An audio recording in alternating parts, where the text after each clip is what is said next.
یه چیزی بگو تمنا.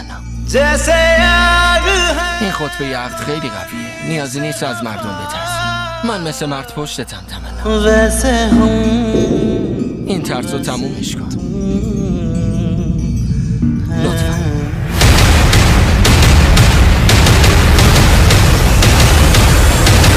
شکل و قیافه همش دست خداست. بعد تو چطوری میتونی خلق خدا رو مسخره کنی؟ قشنگ معلومه شما خواهر و برادر فقط میخواین حرف درارین و تلال و کوشید اینجا وایسادی چی رو نگاه میکنین؟ تلال چی کار میکنی؟ تلال زنده داشت تلال زنده داشت.